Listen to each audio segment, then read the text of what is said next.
Okay. Hello everyone. Hello everyone. Good evening, and welcome to the Poetry Club Saturday Night Show. And I am Noreen Snyder, your host. And well, I don't see anybody on yet, but I would like y'all give me some ideas. If you're out there listening, please give me some ideas. That I hope everyone had a good week.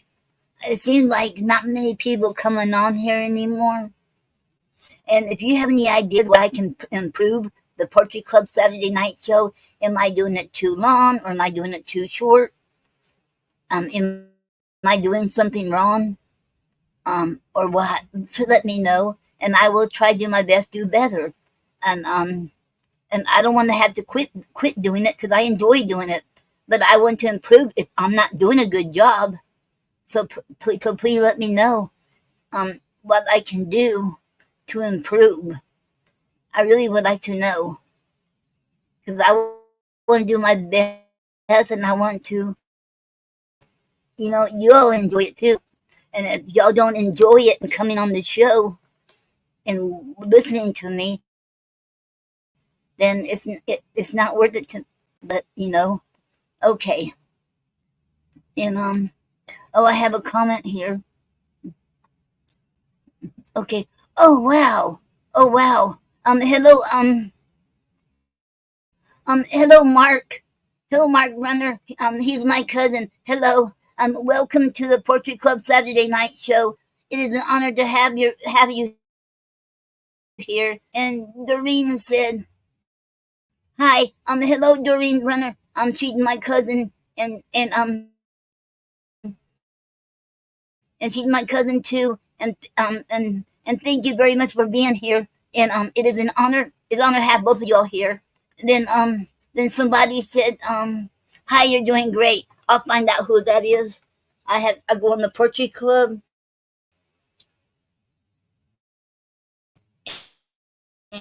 and oh wow, okay.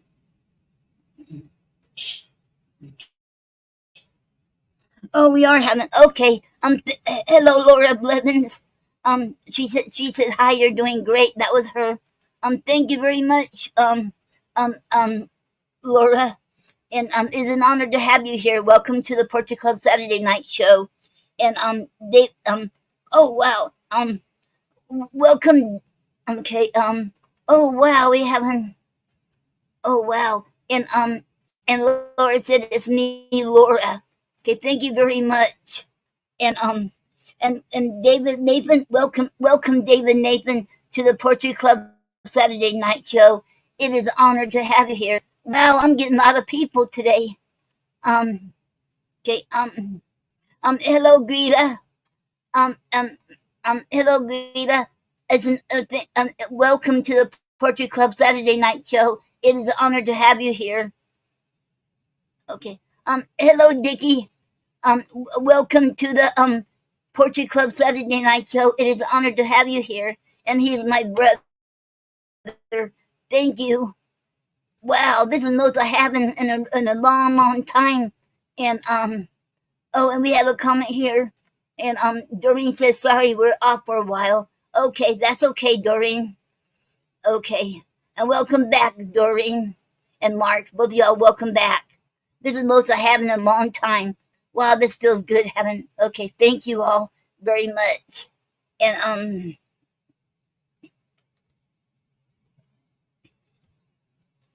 as y'all know, I start with reading Gary's poem. I hope everyone had a good week this past week. I have. I make Christmas card now. I finished my first order this past okay oh, Doreen said thank you. You're very welcome, Doreen. And she said I missed you. I miss you too, Doreen. Okay. And I make it. I got 3 orders already for the Christmas cards. I create my own greeting cards. Right now I got Christmas package, 20 Christmas cards for $40. And I finished my first order. I did that finished it Thursday, and on Thursday night, and then I got two more orders. So if anybody wants to order Christmas cards from me, they're 20 in a pack, and there's $40, and you get either four different designs or five different designs. Five designs will be four piece, and four a piece, and four designs will be five a piece. So, or you can have all one design or whatever. Okay. And I'm making greeting cards too. I had to do three more designs yet. Then I have 25 for $7 too. Okay.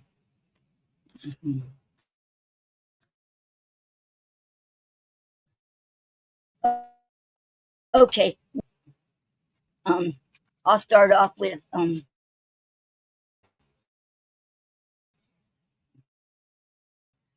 boiled. Okay. Okay. Money has spoiled everything but poetry. We all need truth. The value of our words is worth more than our money. We can't let our freedom of speech and personal feelings be destroyed and distorted by the influence of profit. The truth must be told about our past in order to use these truths to help guide the future of mankind on this earth. The end. Okay.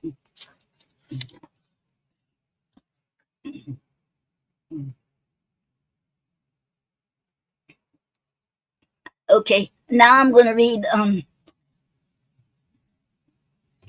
the complete works of William Shakespeare, and and right now we're on King. I'm reading from King Henry VI, Part One, and we're on Act Four, Scene Two.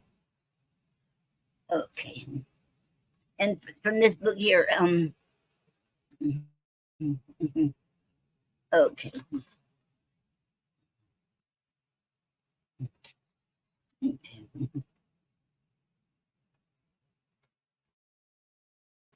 Scene Two. Before Balboa Dukes Trump, and with Trump, wow. Okay, maybe the enter Talbot with Trump and drum. Wow, I got plenty of light. Okay, well, this is really weird. My eyes must be getting worse. Okay, I'm going to do my best to read it. Okay, Talbot, go to the gates of Bowdukes, turn trumpeter, summon their general onto the wall.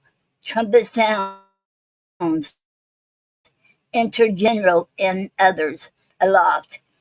English John Talbot, captains, called, and thus he would open your city gates. Be humble to us. Call my sovereign yours, and as obedient subjects, and I'll withdraw me and my bloody power. But if you frown upon the proffered peace, you tempt the fury of my three attendants. Lean the mean, quartering steel and climbing fire, who in a moment, even with the earth, shall lay your stately and air braving towers, if you forsake the other of their love. General, thou ominous and fearful owl of death, our nation's terror and their bloody scourge. The period of thy tyranny approaches, or on us thou canst not enter but by death. For I protest, we are well fortified and strong enough to issue out and fight. If thou retire, the dolphin, well appointed, stand with the snares of war to tangle thee. On either hand, thee there are squadrons pitched to wall thee from the liberty of flight, and no way canst thou turn thee for redress. But death doth front thee with apparent spoil, and pale destruction meets thee in the face. 10,000 French have taken the sacrament to ride their dangerous artillery upon no Christian soul, but English Talbot. Lo, hand of an invincible, unconquered spirit, this is the latest glory of thy praise, that I, thy enemy, do thee withal. For ere the glass that now begins to run finish the process of his sandy hour, these eyes that see thee now well colored shall see thee withered, bloody, pale, and dead. Drum, opera off.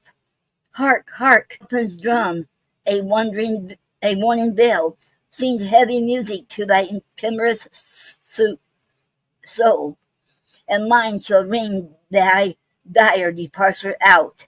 Exit General Talbot. He fables not.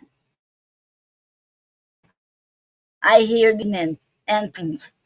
O negligent and heedless discipline, how are we part and bounded in a pale, a little herd of England's timorous deer, mazed with a yelping kennel of French curs. If we be English deer, be then in blood, not rascal like to fall down with a pinch, but rather moody, mad, and desperate stage.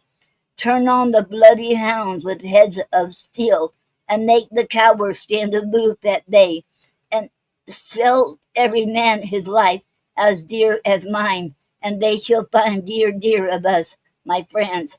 God and St. George, Talbot and England's right, proper are collared in the dangerous fight. The exit. Okay.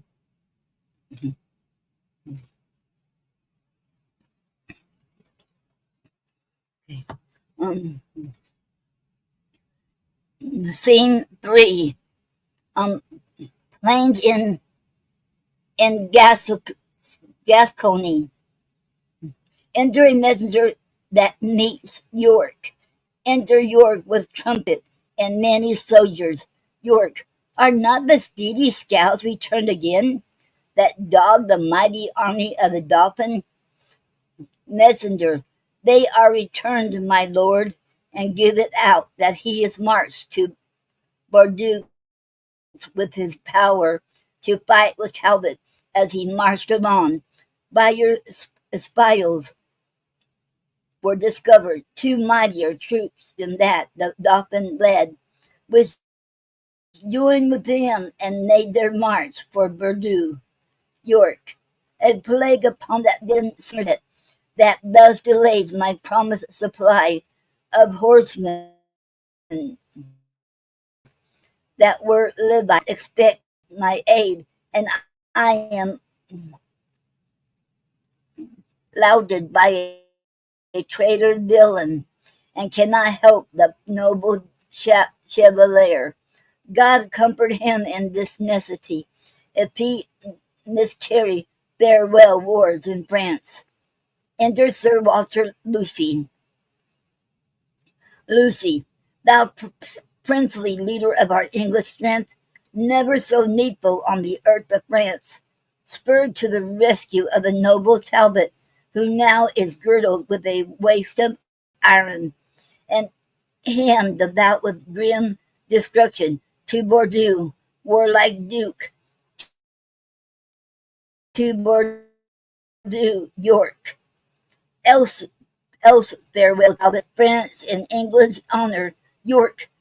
O God, that Somerset, who in proud heart doth stop my cornets, were in Talbot's place. So should we save a gentleman, I betting a traitor and a coward. Mad ire and wrathful fury makes me weep, that thus we die while remiss traitors sleep. Lucy. Oh, send some succor to the distressed lord. York. He dies, we lose. I break my warlike word. We mourn. France smiles. We lose. They daily get all along of his vile traitor, Somerset. Lucy. Then God take mercy on brave Talbot's soul, and on his son, young John, who 2 hours since I met in travel toward his warlike father. This 7 years did not Talbot see his sort, see his son, and now they meet where both their lives are done. York, alas, um, okay, oh, we got a comment. Um, hello, Star. Okay. Welcome, Star. To the Poetry Club Saturday Night Show. It's an honor to have you here. Okay. Thank you.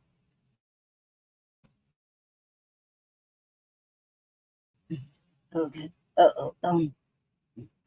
Okay, York. Alas,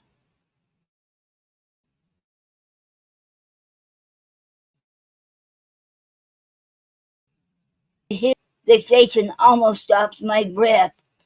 That sundered friends greet in the hour of death. Lucy, farewell. No more my fortune can, but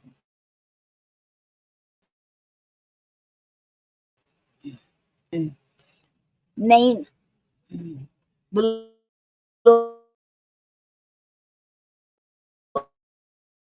boys, poeters, and turds. We are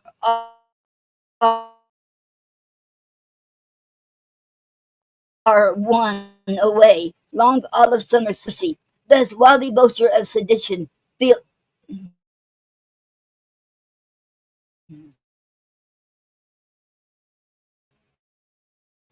feeds in the bosom of such great commanders, Sir's cold conqueror, that ever living man of memory. Henry V,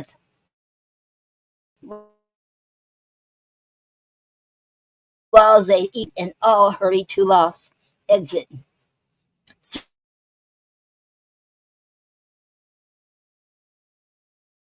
Scene 4. Enters Somerset with his army, a captain of Talbot's. Okay.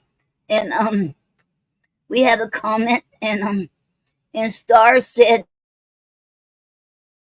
um it is an honor to be here. Okay. And this makes me so, I'm here. I'm so glad that this is notes I haven't in a long time. So thank you all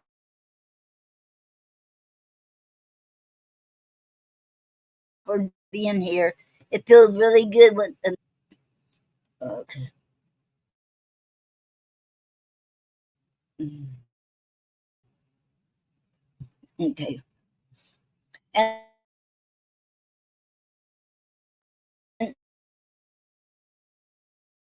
um, some like York and Talbot, too rashly plotted all our general force might, with a solid sally of the very town, be buckled with the overdaring Talbot, hath sullied all his gloss of former honor. York set him on to fight,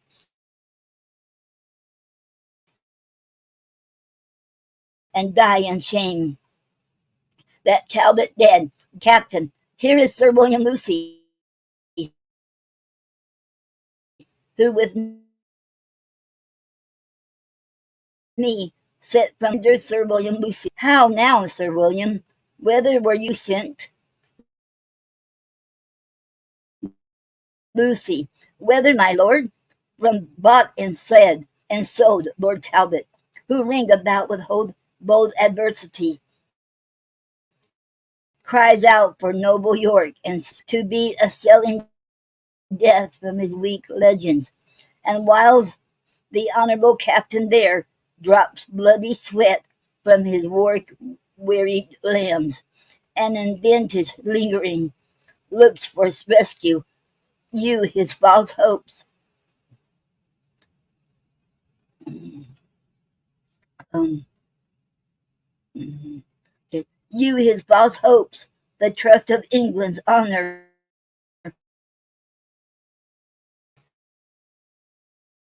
keep up the Levite succors that should lend an aid,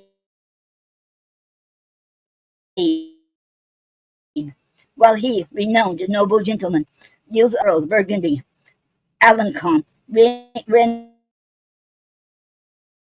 Renair, compass him about, and Talbot perisheth by Mon. York should have sent him aid. Its claims, swearing that you withhold his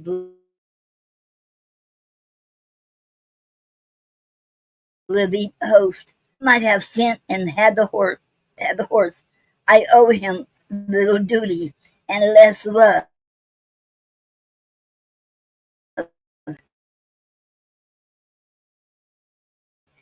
and take thou scorn to fawn on him. The force of France hath now entrapped the noble-minded Talbot.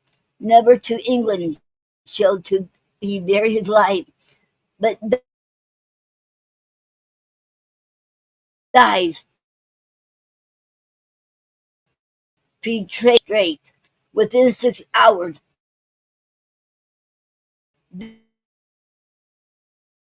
they will be at his aid. He is again or slain.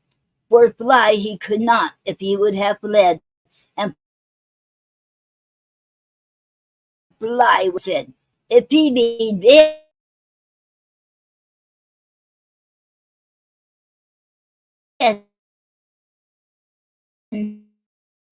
brave Talbot exit. Okay.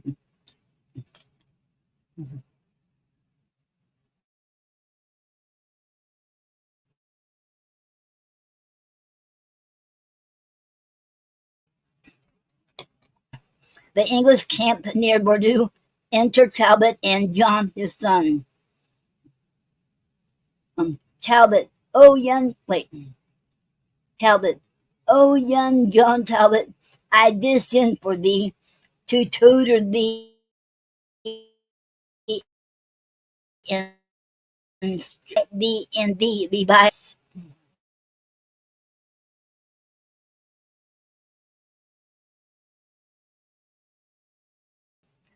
When sabless ag, malignant and ill-boding stars, now thou art come unto a feast of death, a terrible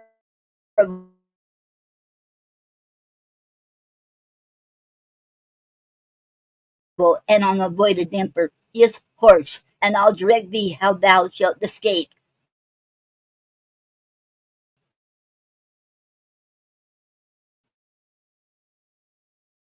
By sudden flight. Come, and shall I fly? Oh, if you love my mother, dishonor not her honorable name. To make a dash, the world will say he is not Talbot's blood, that bear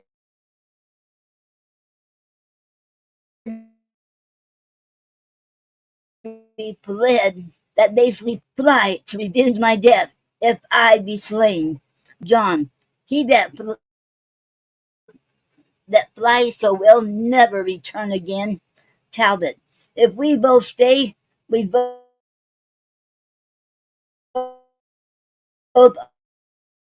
are sure your loss is great, so your regard should be. My worth unknown, no loss can little boast, is in your they will, and not again you have won, but mine it will, that no exploit have done. You fled for vintage, every one will swear, but if I bow, they'll say it was for fear. There is no hope that ever I will shrink and run away. Here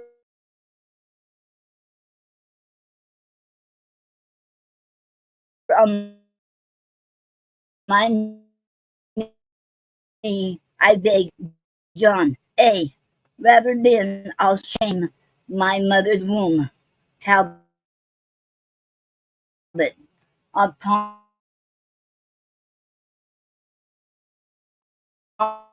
my blessing, I command thee go. Go, Talbot, part of thy father may be saved in thee. John, no, no part of him, but what thou never hadst be known, not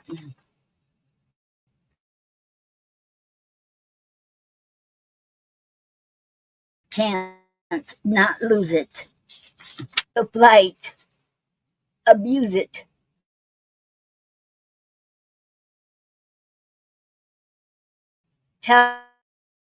Talbot, thy father's charge and slain.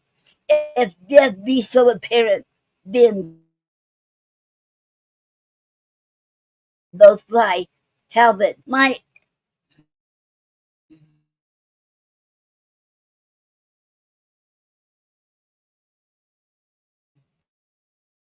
age was never tended to be severed from your side, then can yourself in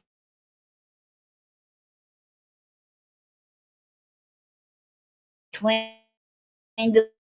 divide, do I, for live I will. Talbot, then here I take my leave of thee, fair son, born to eclipse thy life this afternoon. Come, side by side together, live and fly. Exit. Um, okay. Um, um, do we have a comment? Hello, Elizabeth. She said, hi, ma'am. I'm Elizabeth Ogun Modid from Nigeria. I'm so glad to join your live. Oh, um, hello, Elizabeth. Thank you. Welcome to the Poetry Club Saturday Night Show. It is an honor to have you here. Thank you very much. Okay. And it's an honor to have you here. Thank you.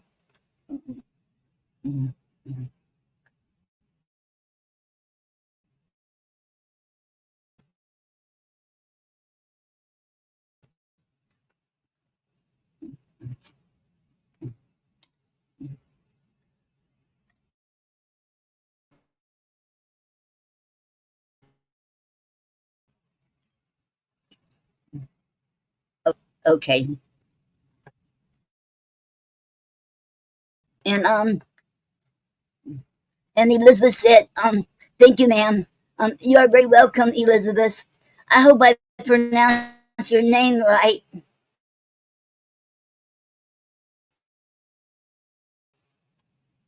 Okay. Okay, now scene sixth. A field of battle. Okay. A Alarum excursions wherein Talbot's son is hemmed about and Talbot rescues him. Talbot, St. George in victory, fight, soldiers fight. As to the rage of France his sword. Where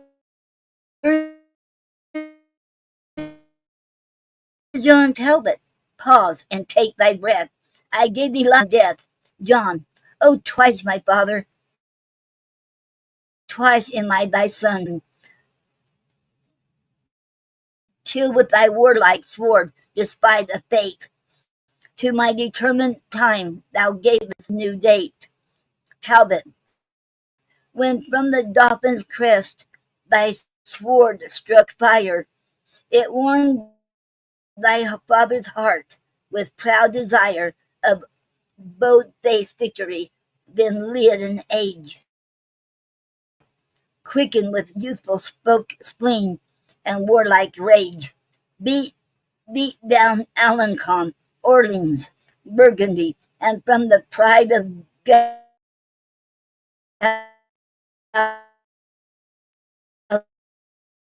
Gallia rescued thee, that drew blood from thee, my boy, of thy first flight. I soon encountered, and interchanging blows, I quickly shed some of his bastard blood, and in disgrace bespoke him thus, contaminated, base, and misbegotten blood I spill of thine, mean and right poor for that pure blood of mine, which thou didst force from Talbot, my brave boy. Here you speak thy father's care. Art thou not weary, young? How thou yet lead the battle, boy, and fly my death when I am dead? The help of one stands me in the bed. Oh, too much folly in it, is it, in one small boat. If I today die not, nickel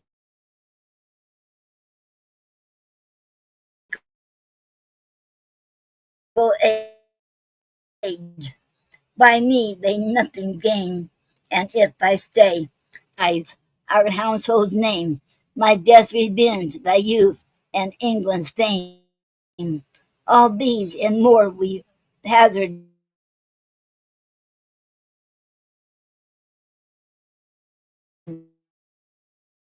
by thy stay. The sword of Orleans hath not made me smart. On that advantage brought with such a shame to save a paltry life and slay right fame. Coward horse that dares me fall and die, and like me to the present peasant boys of France, to be shame, scorn, and subject of mis. If I fly, I am not Talbot's son.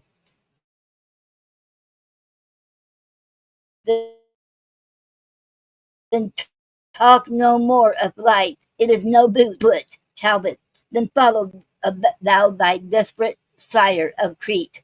Thou, I carest thy life to fight by thy father's side, and commendable proved, lest die in pride. Exit. Okay. And Elizabeth said, "Yes, you tried, ma'am." Okay, thank you very much, Elizabeth. Okay, and and Mark said, "Nice." Okay, thank you very much, Mark. Okay,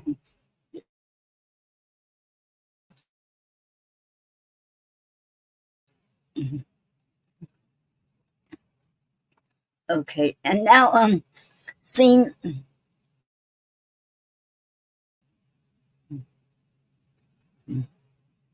um scene 7. Another part of the field. Already read that one.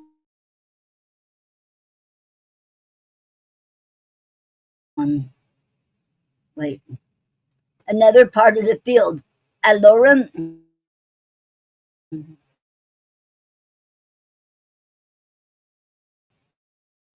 is cursed, mine own is gone. Oh, where's young Talbot? Where is valiant John?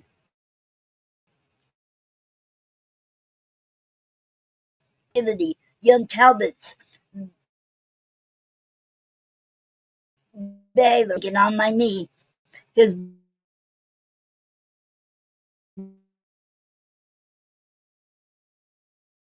bloody sword he bendeth over me, and like a hungry lion. But when my angry guardian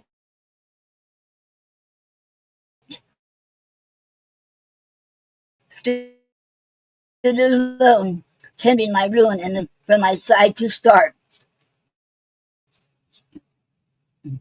into the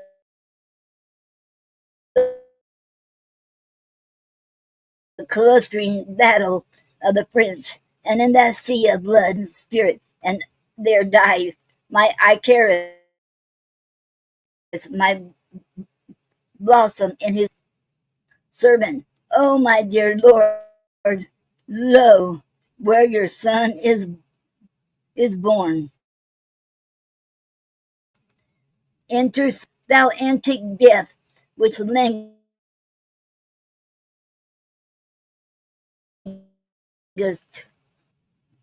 and on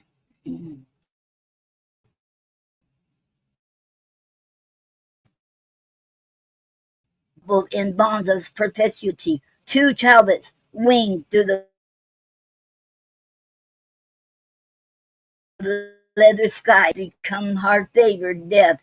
Speak to thy father ere thou yield thy breath. Brave death by speaking, whether he will or not. Imagine him thy Frenchman and thy foe. Poor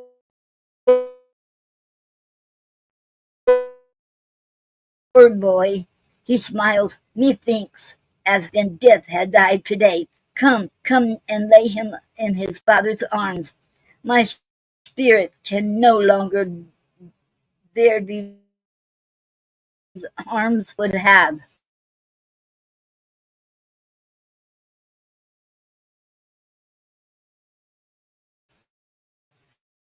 Now, my old arm, Charles Alencon, Burgundy, a bastard, La Pucelle, and forces.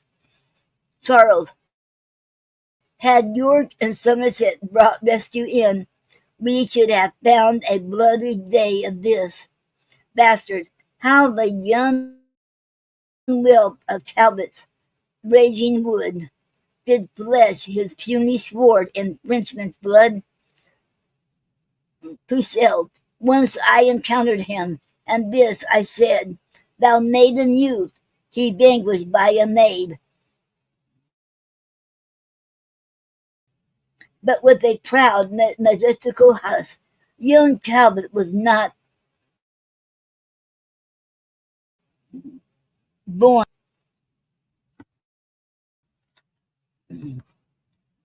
Um, um,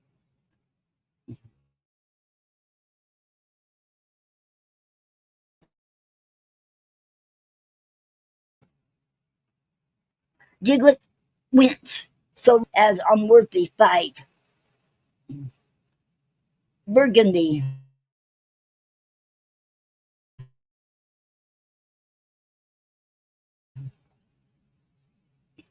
doubtless, he would have named the most bloody nurser of his harms, and the bastard, how then to peace England's glory, Gallia's wonder, sorrows. Oh no, for that which we have led during the life, let us not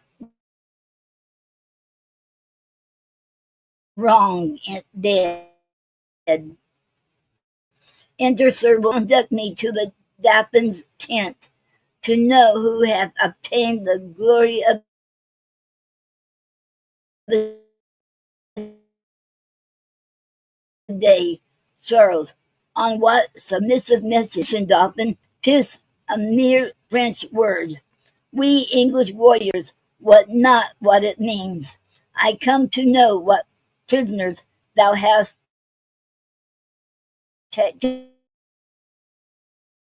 taken and to survey the bodies of the dead. Thou? Hell our prison is, but tell me whom thou seekest. Lucy, Brilliant Lord Talbot, Earl of Shrewsbury, created for Waterford,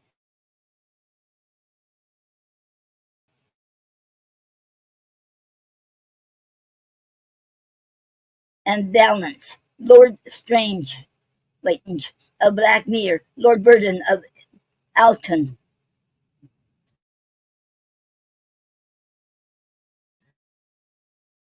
Lord of Sheffield, the thrice victorious Lord of Falconbridge, Knight of the Noble Order of Peace, Great Marshal,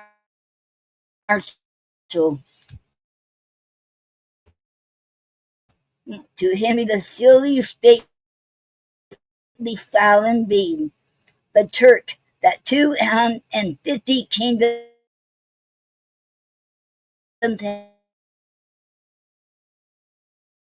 have rights not so tedious aside with all these titles,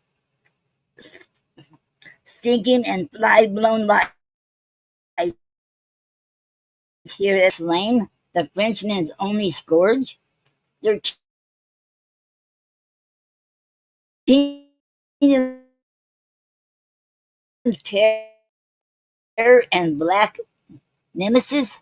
Oh, enraged might shoot them at your faces. Oh, that I could but call times a realm of France, were but his picture left amongst you here, it would amaze the proudest of you all. Give me their bodies, that I burial as beseems their worth. Pucelle, I think this upstart is old Talbot's ghost. He speaks with such a proud, commanding spirit. For God's sake, let him have them to keep them here. They would but stink and putrefy the air. Charles, go, take their bodies hence. Lucy, I'll bear them hence. But from their ashes shall be reared a phoenix that shall make all France afeard. Charles, so we be rid of them. Do with them what thou wilt. And now to Paris, in this conquering vein, all will be ours. Now bloody Talbot slain. Exit. And that was the end of um, Act 4. No, Act 4. And end of Act 4. And next Saturday, I'll read Act 5. Okay.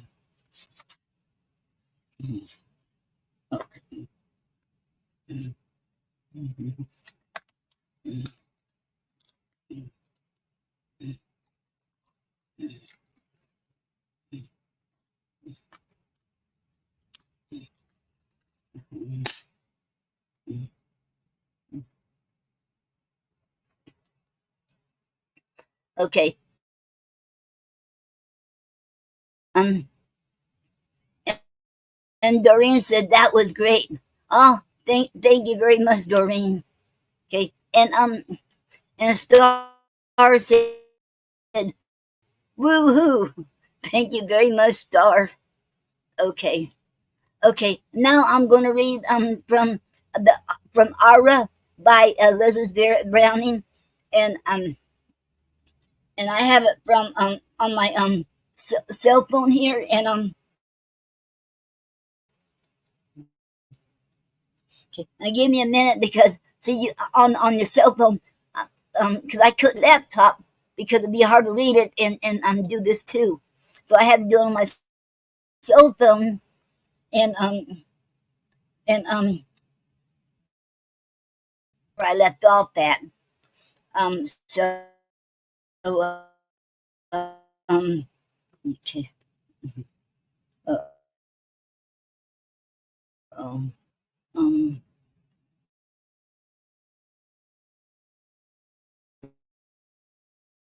where'd it go? Mm, uh-oh. Um,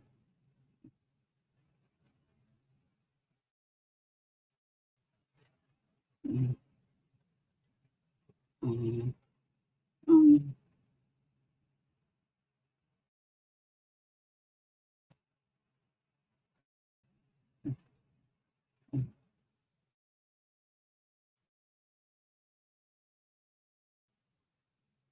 wonder what happened. Um,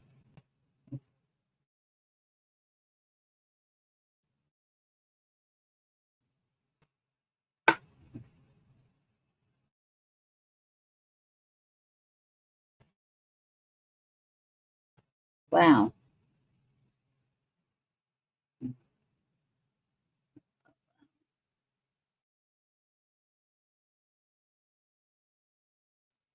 Um,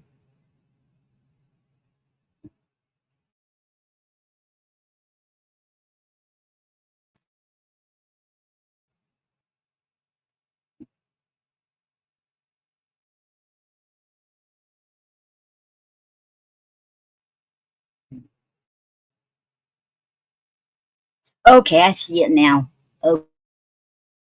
Okay, okay. Um, we're on page 236, and we're still on the sixth book. Oh wait. Um,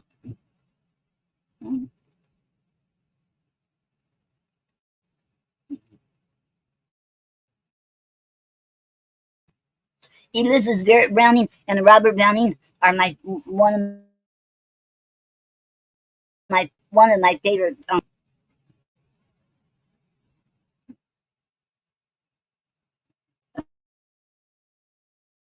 Oh,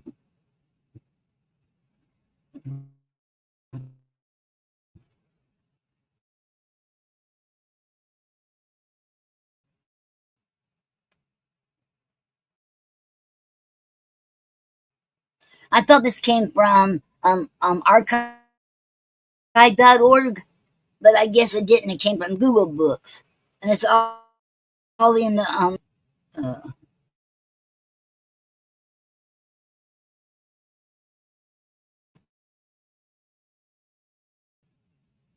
two,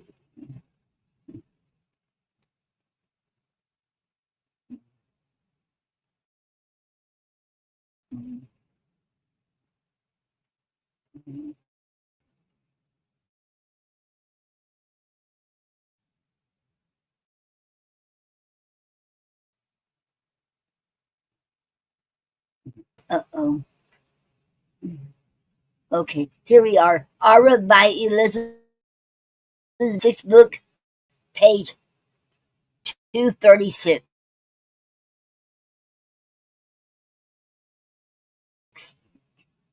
Started, loved her, and now loved her so, and now tell me. I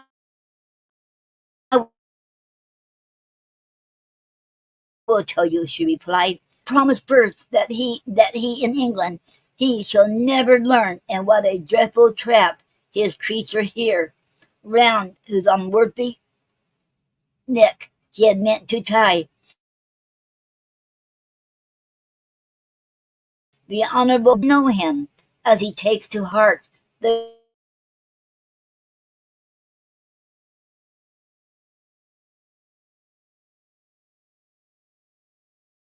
grief of every stranger, perverse, who went my way, unkind, and left him.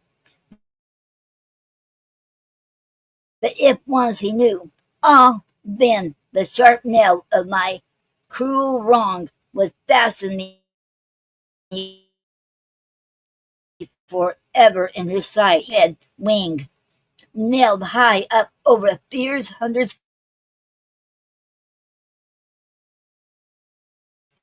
fire, to spoil the dinner of all. Since your Marian's dead, you shall not hang her up, but dig a hole and bury her in silence.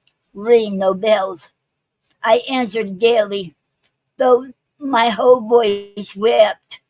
We'll ring the joy bells, not the funeral bells, because we have her back, dead or alive.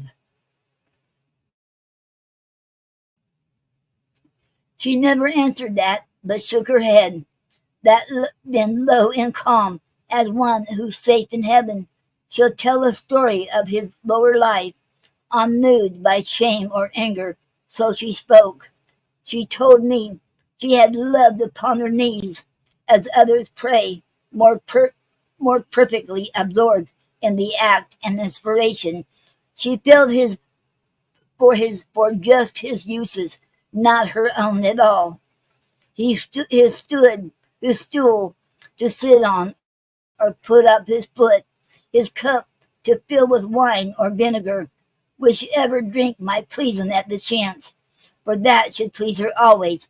Let him write his name upon her. It seems natural.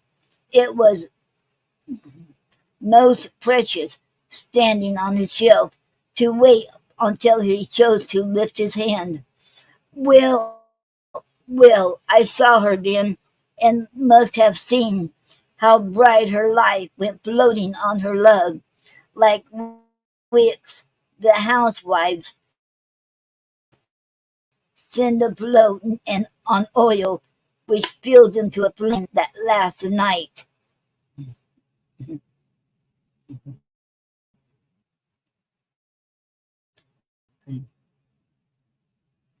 To do good seemed so much his business that having done it, she was fain to think, must fill up his capacity for joy. At first, she never mooted with herself if he was happy, since he made her so, or if he loved her, being so much beloved, who thinks of asking if the sun is light, observing that it is light lightens.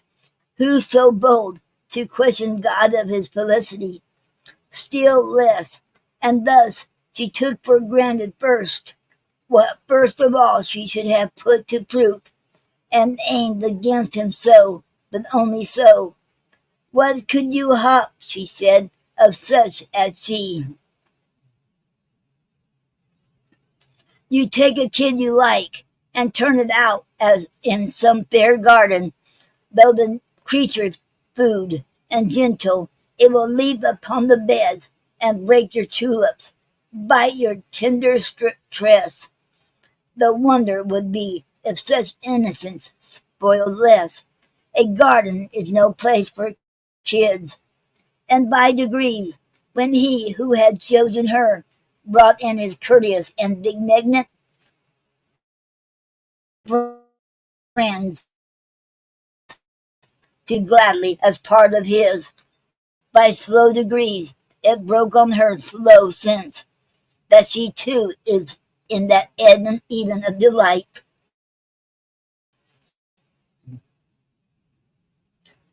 was out of place, and like the silly kid, still did most mischief where she meant most love.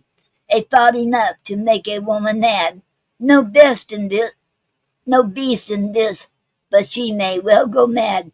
That saying, I am thine to love and use, may blow the plague in her protesting breath to the very man for whom she claims to die, that clinging round his neck, she pulls him down and drowns him, and that, lavishing her soul, she hells perdition on him. So being mad, said Marian.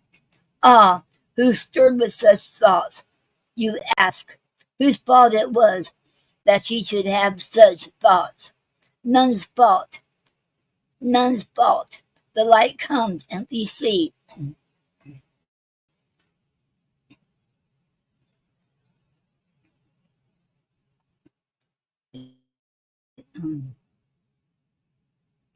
But if it were not truly for our eyes, there would be nothing seen for all the light.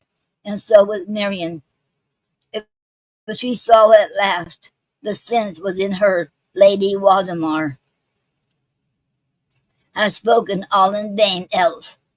"Oh, my heart! Oh, prophet in my heart!" I cried aloud. Then Lady Waldemar spoke. "Did she speak?" mused Marian softly. "Or did she only sign? Or did she put a word into her face and look, and so impress you with the word? Or leave it in the foldings of her gown, like a rosemary smells? A movement will shake out when no one's conscious. Who shall say or guess? One thing alone was certain. From the day the gracious lady paid a visit first, she, Marian, saw things different, felt distrust of that sheltering roof of circumstance. Her hopes were building into with clay nest. Her heart was restless, pacing up and down and fluttering like dumb creatures before storms, not knowing wherefore she was ill at ease. And still the lady came, said Marian Earl, much oftener than he knew it, Mr. Lee. She had me never tell him she had come. She liked to love me better than he knew. So very kind was Lady Waldemar, and every time she brought with her more light, and every light made sorrow clear. Well, all well, we cannot give her blame for that. 'Twould be the same thing if an angel came, whose right should prove our wrong. And every time the lady came, she looked more beautiful and spoke more like a flute among green trees. Until, at last, as one whose heart being sad, on hearing lovely music, suddenly dissolves in weeping, I break out in tears before her, asked her counsel. Had I erred in being too happy? Would she set me straight? For she, being wise and good and born above the flats I had never climbed from, could perceive, if such as I might grow upon the hills, and whether such poor herb sufficed to grow for Romney Lee to break his guts or happily starve. She wet me in her generous arms in at once, and let me dream a moment how it feels to have a real mother like some girls. But when I looked, her face was younger, a used too bright not to be a little hard, and beauty keeps itself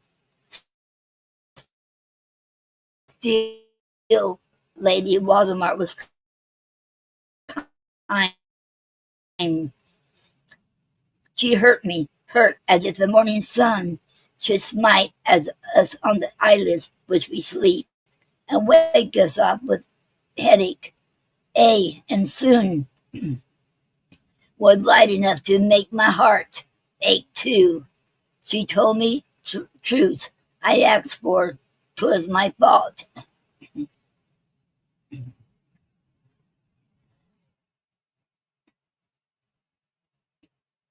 Okay. That Romney could not love me if he would, as men call loving. There are bloods that flow together like some rivers and not mix through contraries of nature. He indeed was set to wed me, to espouse my class, act out a rash opinion, and once wed, so just a man and gentle could not shoot, but make life as smooth as marriage ring. Bespeak me mildly, keep me a cheerful house, with servants, brooches, all the flowers I liked. and pretty dresses, silk, the whole year round, at which I stopped her. This for me, and now for him. She hesitated. Truth grew hard. She owned. 'Twas plain a man like Romney Lee required a wife more level to himself. If day by day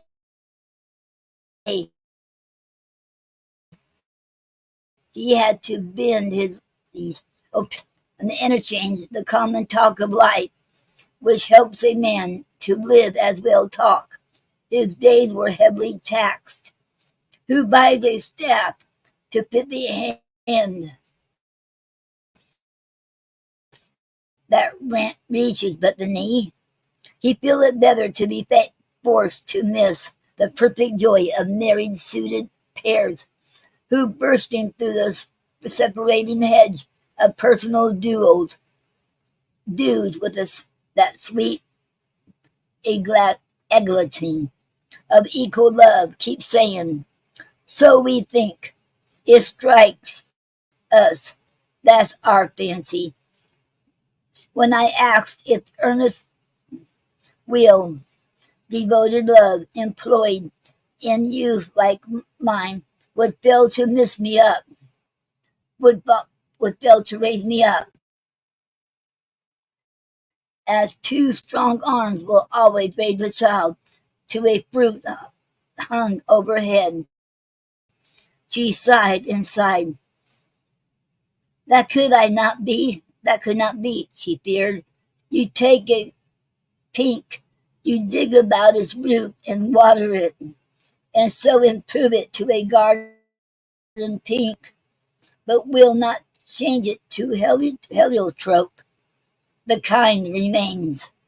And then the harder truth, the Romney Lee, so rash to keep leap a pell, so bold for conscience, quick for martyrdom, would suffer steadily and never flinch, but suffer surely and look keenly when his class turned shoulder on him for a shameful match, and set him up as in ninepin in their talk to bow him down with jestings.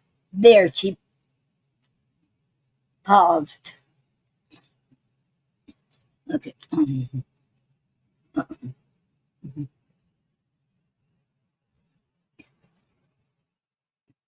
And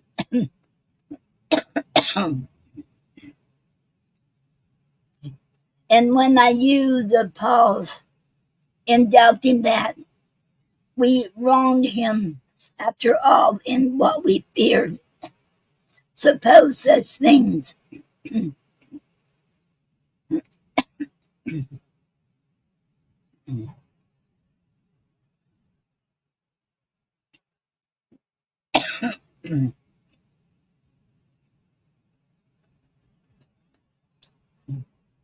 And when I used the pause in doubting that we wronged him after all in what we feared, suppose such things should never touch him more in his high conscience, if the thing should be. Uh-oh.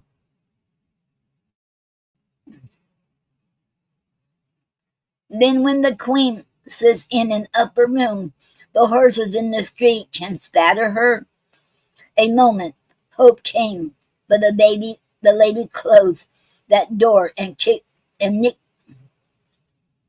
the lock and shut it out, observing wisely that the tender heart which made him would scarcely fail to make him sensitive to a higher how they thought and what they felt.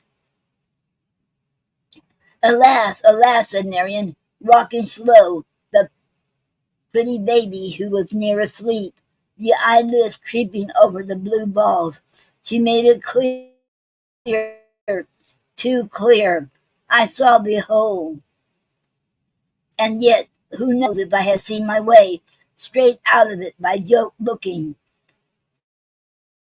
though 'twas clear, unless a generous lady aware of this, has set her own hounds all afire for me, to light me forwards, leaning on my face, her heavy agate eyes, which crushed my will. She told me tenderly, as when men come to a bedside to tell people they must die, she knew of knowledge, of knowledge, knew that Romney Lee had loved her formerly, and she loved him, she might say, now the chance was past.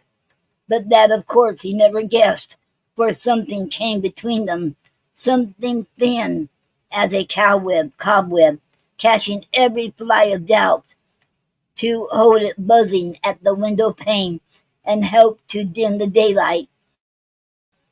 All man's pride, or woman's, which is greatest, most averse to brushing cobwebs.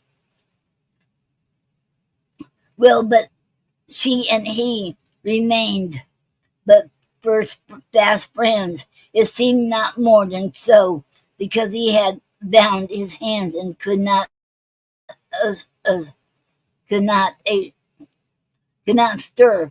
An honorable man, if somewhat rash, and she, not even for Romney would she spill a blot, as little even as a tear, upon his marriage contract, not to gain a better joy for two than came by that. For though I stood between her heart and heaven, she loved me wholly. Did I laugh or curse? I think I sate there silent, hearing all, hearing double, Noreen's and Romney's marriage vow.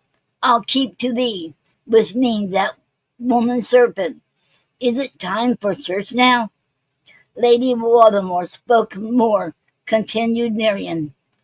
But as when a soul will pass out though the sweetness of a song beyond it, voyaging the uphill road, even so mine wandered from the things I heard, to be I suffered.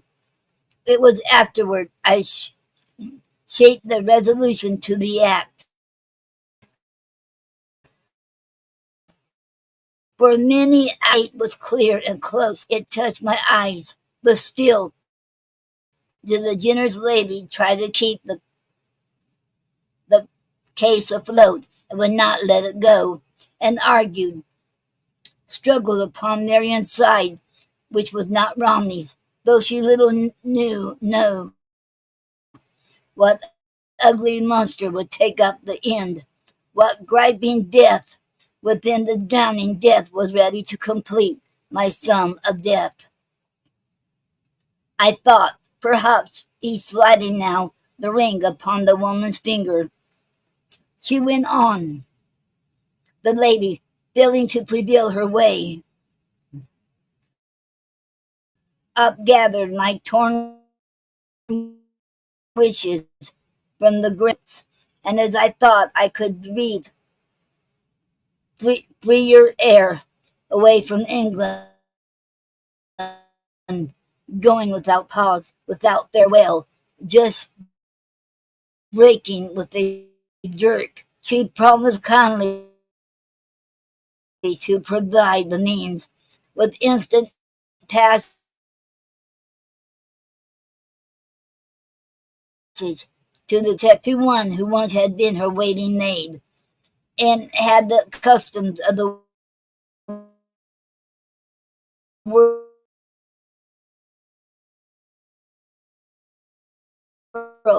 intent on charging her fortune so, for which I think the Lady Waldemar, as men upon their deathbeds think last friends, who lay the pillow straight. It is not much, and yet 'tis all of which they are capable. The line is fixed, and so from day to day the woman named came in to visit me. Should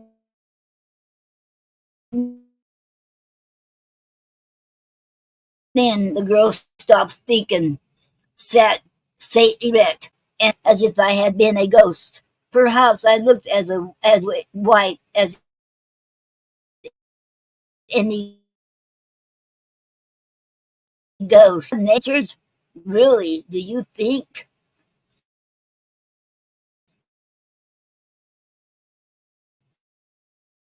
Or is it that the just excellently that we come to doubt who's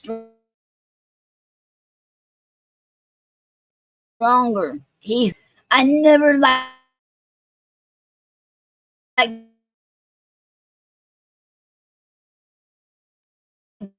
the woman's face or voice or ways. It made my hand. And when she spoke a foundling word, I shrank as if one hated me with power to hurt. My veins ran cold as if somebody were walking on my grave.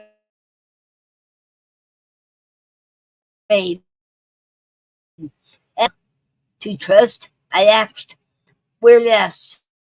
The lady stroked my cheek and laughed. Her silver laugh. One must be born to laugh, to put such music in it. Foolish girl, your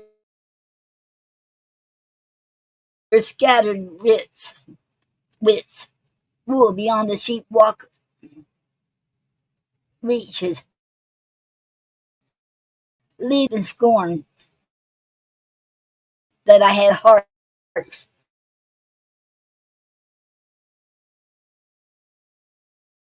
still for another fear in such a safe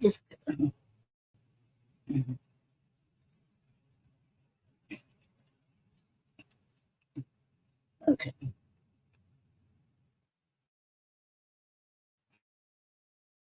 Obedient.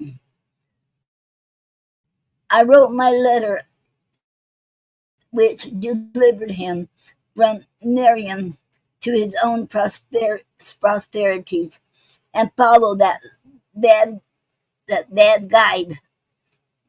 The lady hush.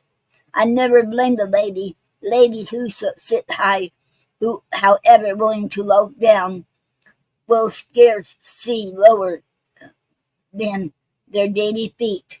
And Lady Waldemar saw less than I.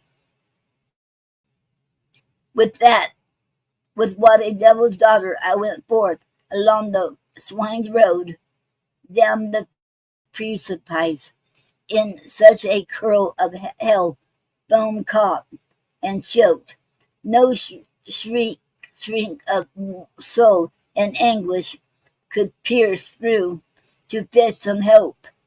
They say there's help in heaven for all such cries. But if one cries from hell, what then? The heavens are deaf upon that side. Okay.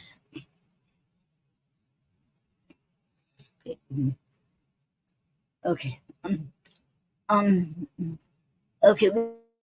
We have a comment here. And somebody said, hi, Noreen. I'll find out who it is in a minute.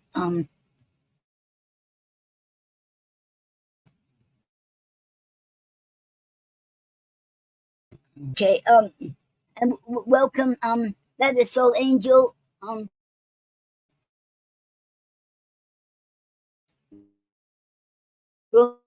Romero. Welcome. Hello. Here. Thank you very much.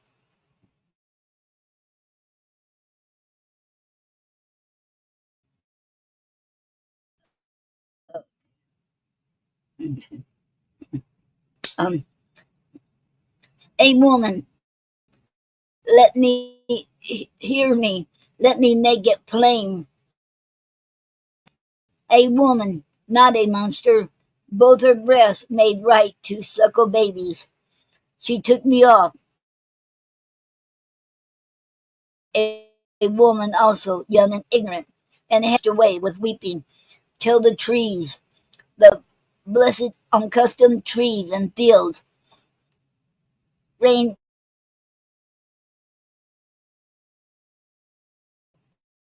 either side the train, like stranger dogs unworthy of, took me off, so dull as but so blind, so only half alive, not seeing by what road, nor by what ship, nor toward what men carry a corpse thus, past the doorway, past the garden gate, the children's playground, up the green lane. Then they leave it in the pit, to sleep and find corruption day. But suppose to go down with one soul into the grave, to go down half dead, half alive, I say, and wake up with corruption, cheek to cheek, with him who stinks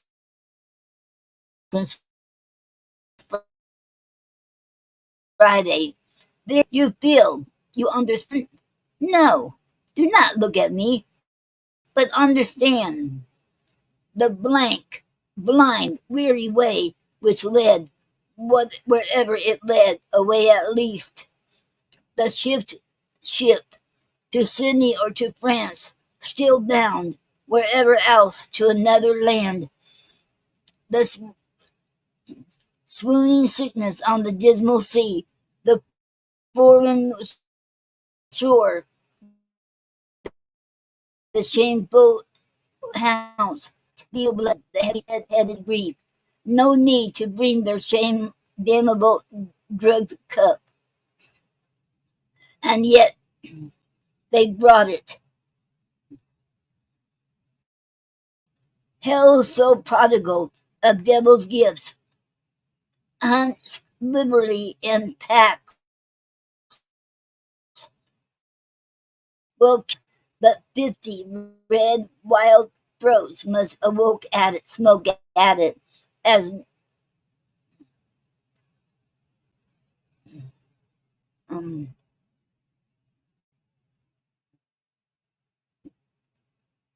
as his at me when waking up at last. I told you that I waked up in the grave.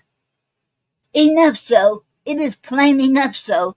True, we wretches cannot tell out all our wrong without difference, without offense to decent happy folk. I know that we must scrupulously hint with half words, delicate reserves, the thing which no one scrupled we should feel in full. Let pass the rest, then only leave my oath upon the sleeping child. Man's violence, no man's seduction made me what I am, as lost as I told him I should be lost. When mothers fail us, can we help ourselves? That's fatal. And you call it being lost. That down can't cut. That down came next day's noon and caught me there, half gibbering and half raving on the floor, and wondering what had happened up in heaven. That sun should dare to shine when God himself was certainly abolished. I was mad. How many weeks? I know not. Many weeks. I think they let me go when I was mad. They feared my eyes and loosed me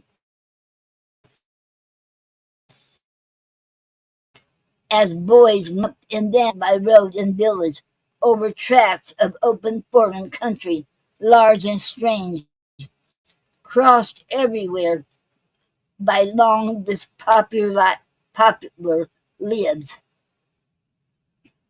like fingers of some ghastly skeleton, hand through sunlight and through moonlight, evermore pushed out from hell itself to pluck me back, and resolute to get me, slow and sure. While every roadside Christ upon his cross hung reddening through his gory wounds at me, and shook his nails in anger, and came down to follow a mile after, wading up the low vines and green wheat, crying, "Take the girl, she's none of mine from henceforth." Then I knew, but this is somewhat dimmer than the rest. The charitable peasants gave me bread, and leave to sleep in straw, and twice they tied at pairing, at parting, Mary's image round my neck. How heavy it seemed, as heavy as a stone. A woman had been strangled with less weight. I threw it in a ditch to keep it clean, and encased my breath a little when none looked. I did not need such safeguards. Brutal men stopped short, mislead and insult when they had seen my face. I must have had an awful look, and so I lived. The weeks passed on. I lived. 'Twas living my old tramp life over again, but this time in a dream, and hunted round by some prodigious dreams here and back, which ended yet. My brain cleared presently, and there I sate one evening by the road. I, Marian Earl, myself, alone, undone, facing a sunset low upon the flats, as if it were the finish of all time, the great red stone upon my sepulchre, which angels were too weak to roll away. Okay, that was the end. That was the end of sixth book. And next Saturday I'll start reading the seventh book. I think there's nine books.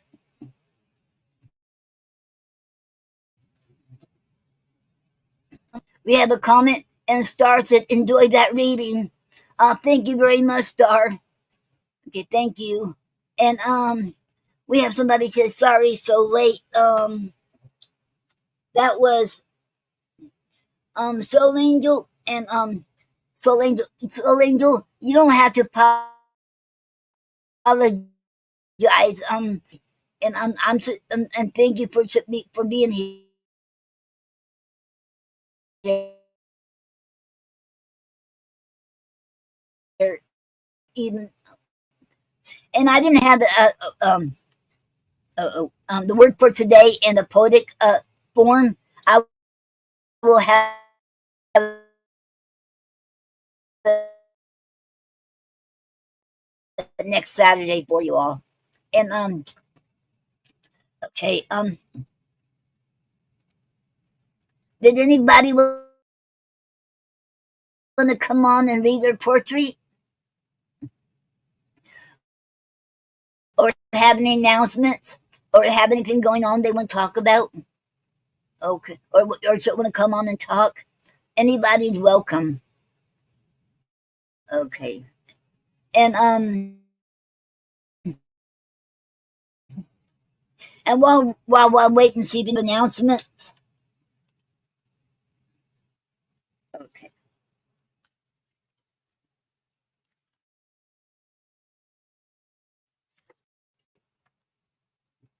A Bill, aka uh William S. Peter Sr. on the house.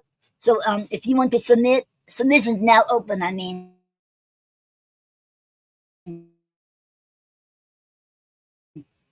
and you have till ones to our deceased.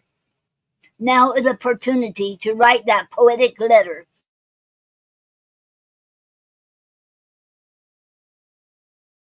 Speak your loss. Express your love, heart, and soul to those who have crossed the bridge before you. Submission guidelines is w. You can go to www.innerchildexpress.com. It's INNERCHILDPRESS.com / now that hyphen open hyphen the number 4 hyphen submission. One poem bio of 50 or less, picture of the poet. This offering must be letter poetry written to someone in your life who has crossed the rainbow bridge. Okay. Submit to Inner Child Press, anthologies at gmail.com. And closing date is November 1st, 2023. And this effort is wholly underwritten by Inner Child Press International, Building Bridges of Cultural Understanding, innerchildpress.com.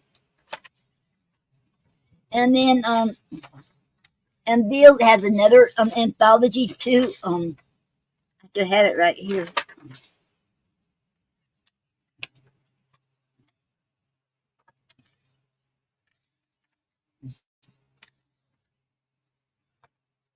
Um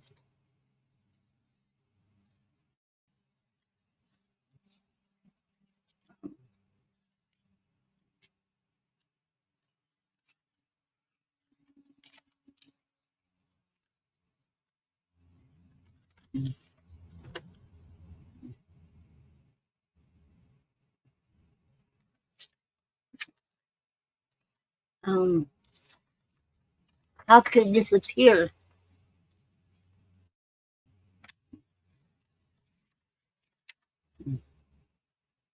I should have it right here. I don't know how that could disappear. Um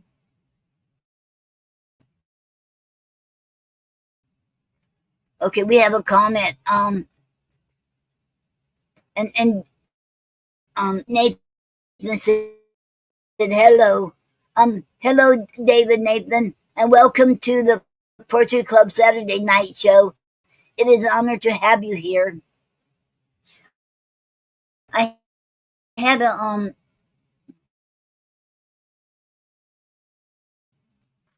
I have I found it. I left it on the kitchen table. I apologize, you all. Okay, and Bill has another anthology is opening for submission right now, and it's called World Healing, World Peace 2024, 23, and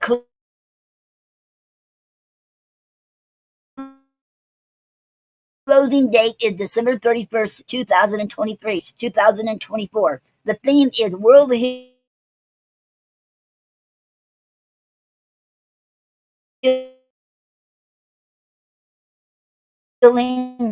World Peace. Bio 50 words or less.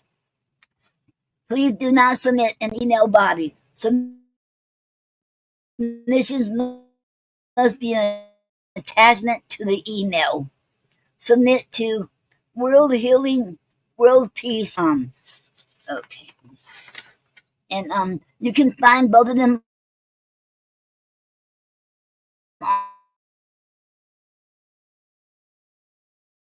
on innerchildpress.com.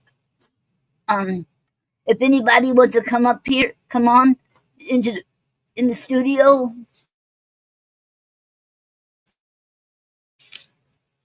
Okay, let me mark it down.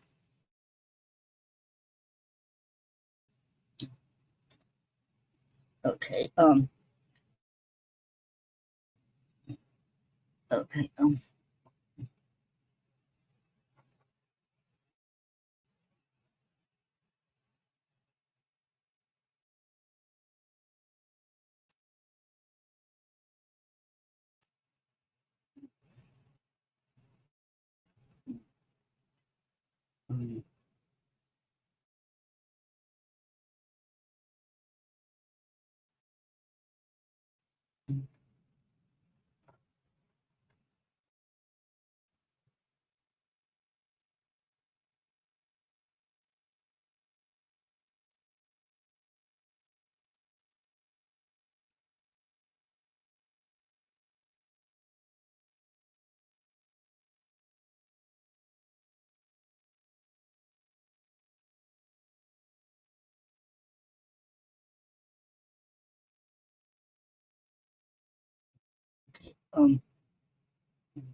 Okay, I posted it on.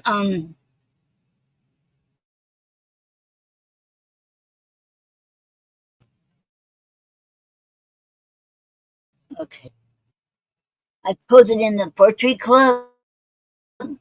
Um. Okay. Okay.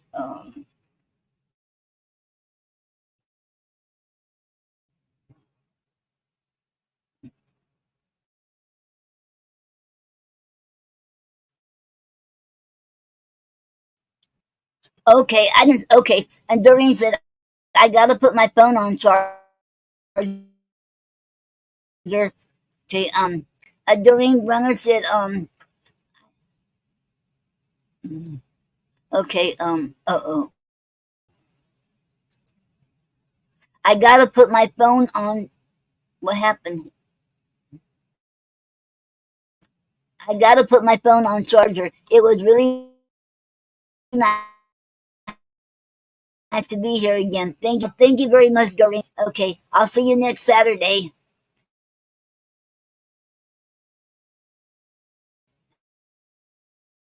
And it's really nice to see you. Okay. Oh, how did I get? Okay. And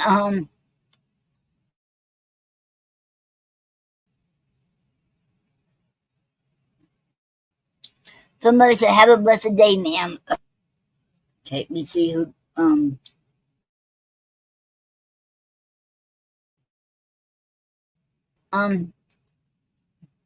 and Gloria said that was Gloria. Navarro said, "Have a blessed day, ma'am." Wait, what happened here? Um, okay. Uh oh. Um. Okay, Gloria Navarro said, "Have a blessed day, ma'am." Okay, you have a blessed day too, Gloria, and do here, okay, okay, now,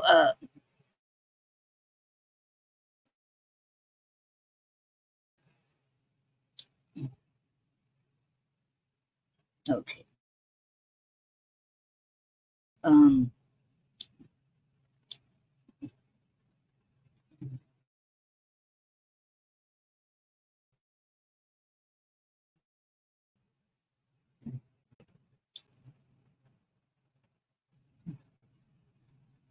and Star said,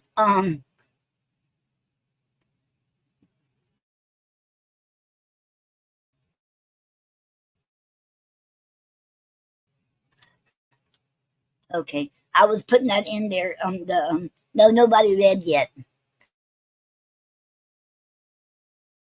If you want to come on, or anyone else wants to come and read, you're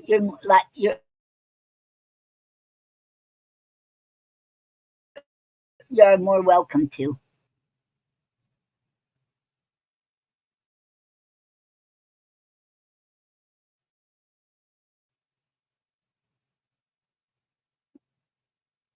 Okay, I'm putting it on my page.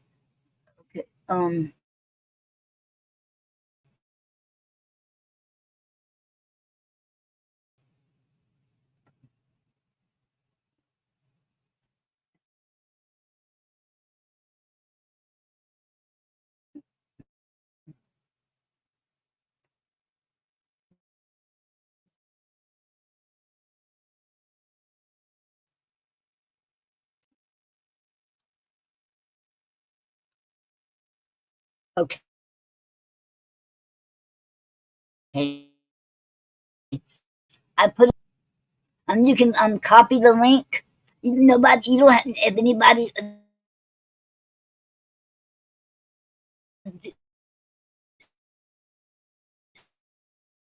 for the ones who don't know, you don't have to thing. All you have to do is click on the link,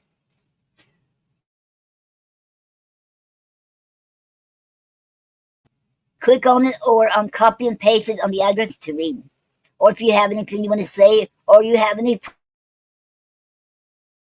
project, or you have a book coming out, or any, or you have any kind of announcements, anything you want to talk about.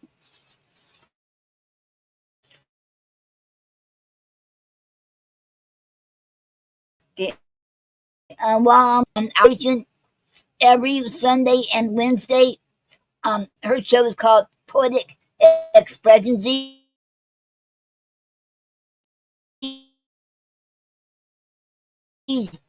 it's every Sunday and Monday. And Honey Holly is taking um, orders in for oils and she make a great Christmas gifts if y'all interested. So check out Honey Holly.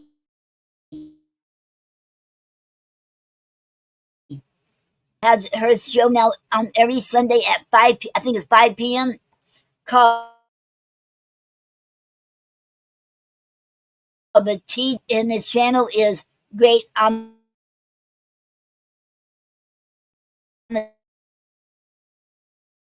Zia on YouTube.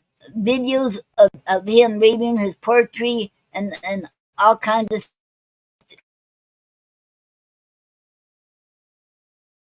of things on there. So check him out. Even and okay.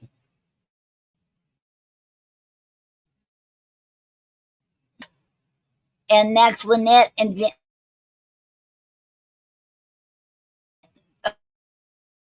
I don't think Max Winnett is on there anymore, but Fabius and Francine has a show called Real from 11 a.m. to noon time.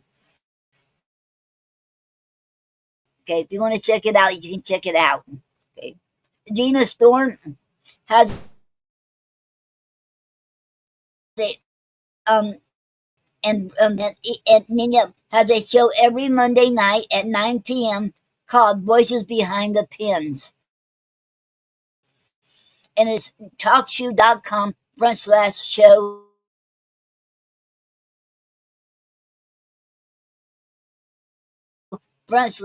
/poet hyphen radio you sure can. And Gina Storm also has something going on the Clubhouse every day of the week on Clubhouse. So check her out. Okay, and Nyla Alicia has a show called Speakeasy Cafe on Talk Radio. And so and if you want to read your poetry, you can call in and read your poetry there. And that's Gary's and my favorite because we started going there about 2010 when we started that. So it is awesome.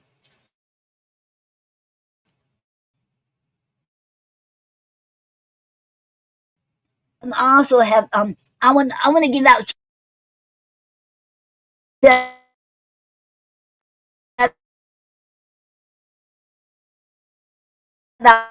out to the ones who ordered Christmas cards for me. Stop Donna Gatlin and shout out to Kim Merritt. All three of them, I want to shout out to them because when I get any orders, I give them a shout out on here. So I want to give them a shout out.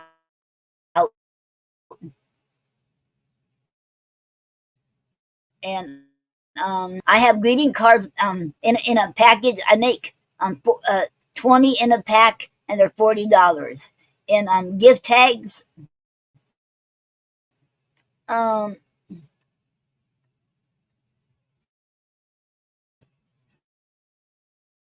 okay.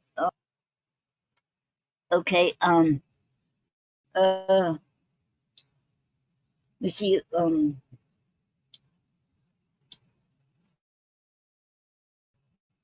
Okay.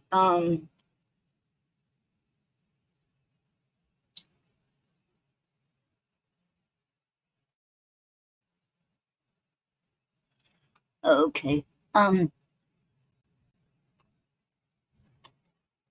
Um. Silnith Quirrell. I hope I got your name right. I said hello, Noreen. Thank you very much. Um.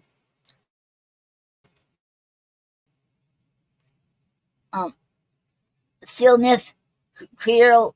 Thank you very much, and welcome to the Poetry Club Saturday Night Show. It is an honor to have you here. Okay. Then I have gift tags, 20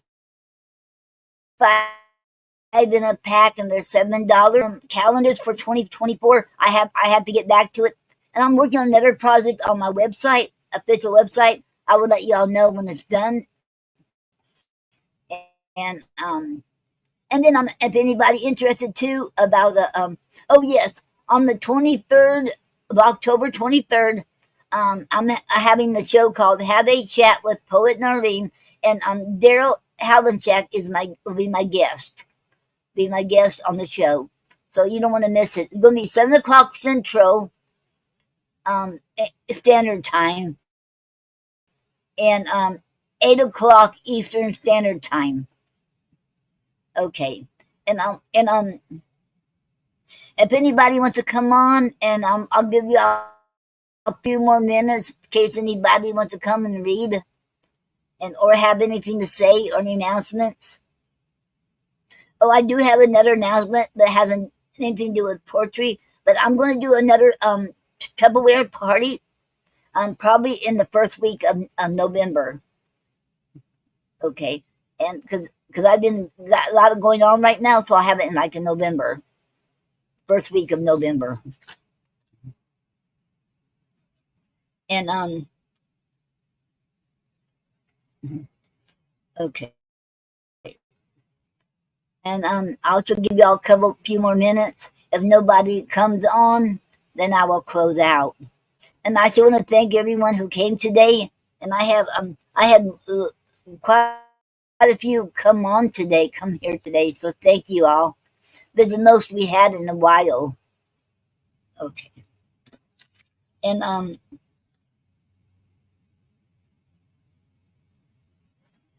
okay. Let me see if there's any other announcements I want to.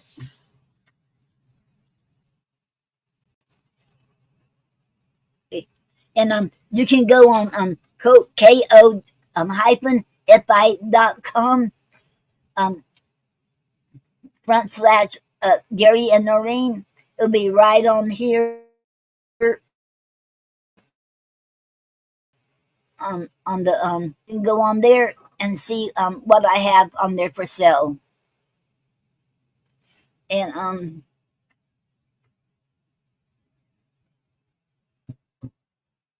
okay.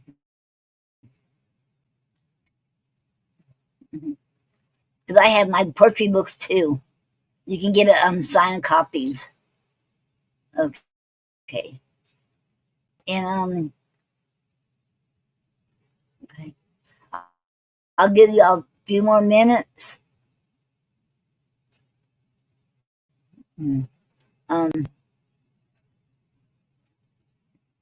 next Saturday, I will have I'll have the poetic forms and the word for the day next Saturday. It don't look like anybody else is going to come on here, and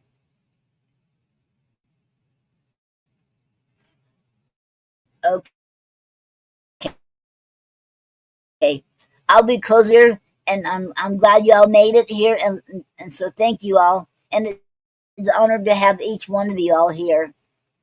Okay, and remember, you're never too old or too young to live your dreams, and don't ever give up. It doesn't matter if anybody said you can't do this or you can't do that. Yes, you can. I believe in you. You have to believe in yourself. That's an important thing. So believe in yourself, then you can you can do anything you want. You know, just believe in yourself. You just have to do it. And okay, and thank you all for being here. And maybe next week Saturday somebody will come and read if you all want to. And thank you all. And this has been a great show. And thank you all. And remember, God loves you, and so do I. And I wish you all have a great day, great night, a great weekend, and a great week this week. Until then, I'll see you all next Saturday, and God bless you all. And I love you all, and God loves you too. Good night, everyone. Okay. Oh, one more. Oh, yeah, one more thing. I better before I will be back on here after I get something to eat. Well, I have to check my cats first. Then I'm gonna get me. Okay. Um, and Star said, love you too, Star. Okay. And then to check my cats. Then I got to get me something to eat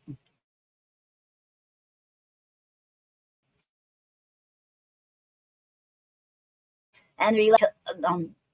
Okay. So let me close out. Thank you all. Good. I'll see you all next Saturday, and I'll be back on the Poetry Club in a little while.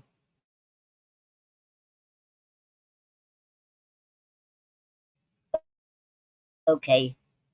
And